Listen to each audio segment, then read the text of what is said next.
pagkaing dulot ay buhay.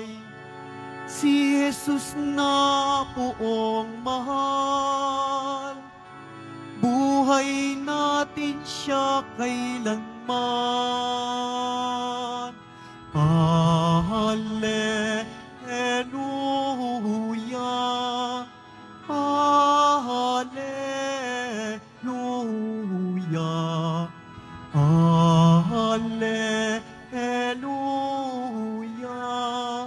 hallelujah.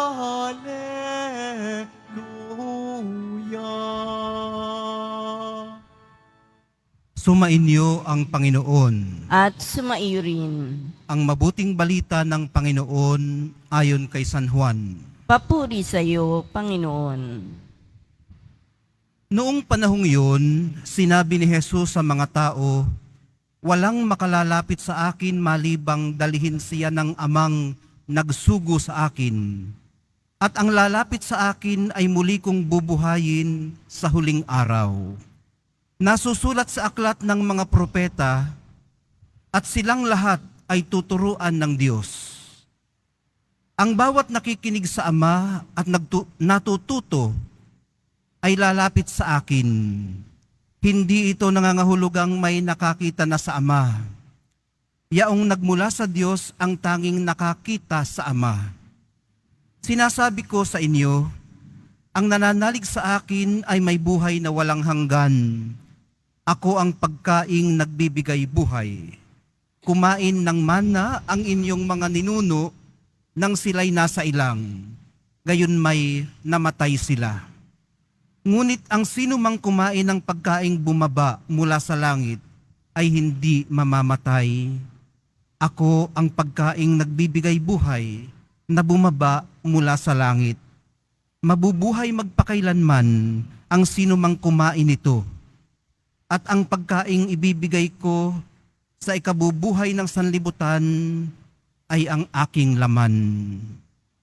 Ang mabuting balita ng ating kaligtasan. Pinupuri ka namin, Panginoong Hesukristo. Magsiupo muna ang lahat. Muli po, good evening sa inyong lahat. Ngayon po'y April 18, Huwebes, sa third week of Lent. Lent na naman. Ba't ba laging Lent ang nasasabi ko? Sa third week of Easter. Ang mga pagbasa po natin ngayon sa araw na ito ay nagbibigay sa atin ng matibay na kasiguruhang nagpo-provide ang Diyos.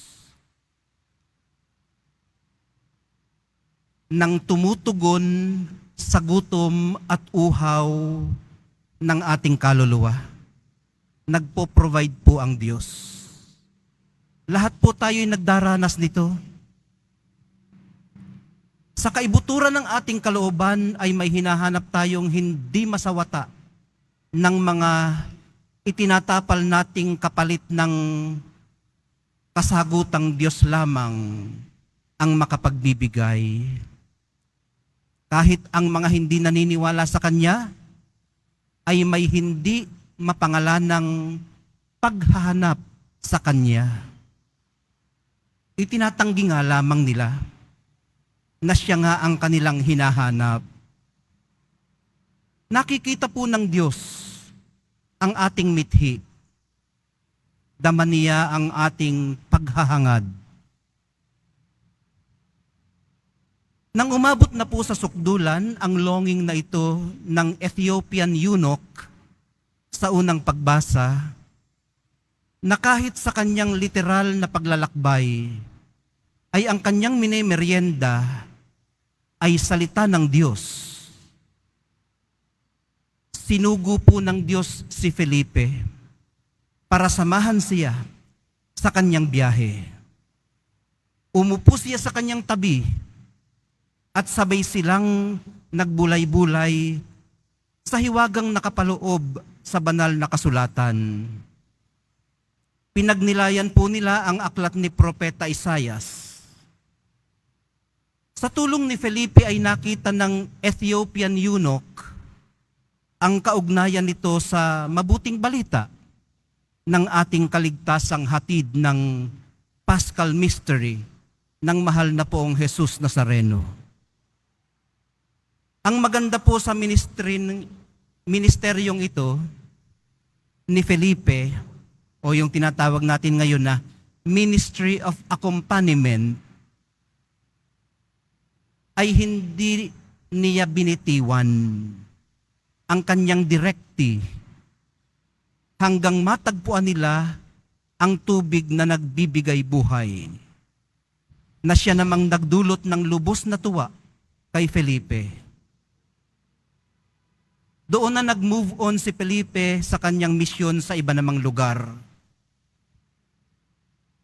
Mga kapatid, kung paanong isinugo ng Diyos si Felipe sa kaluluwang nagugutom at nauuhaw ng eunuko, ganun din pong ibinigay niya ang kanyang bugtong na anak upang siyang maging pagkain nating nagbibigay buhay.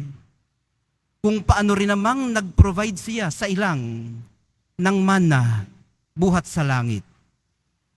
Ang kumain niyon ay mabubuhay magpakailanman. Sa madaling sabi, minamahal kong mga kapatid, hindi lang po pagkaing pisikal at pangkaluluwa ang ipinoprovide ng Diyos sa mga literal at simbolikal man na nagugutom at nauuhaw, kundi buhay, buhay na walang hanggan. Siya ang kasama natin sa patuloy nating paglalakbay sa buhay. Ang spiritual director natin sa pagnanais nating mahawakan ng ating pananalig, katulad ng eunuko.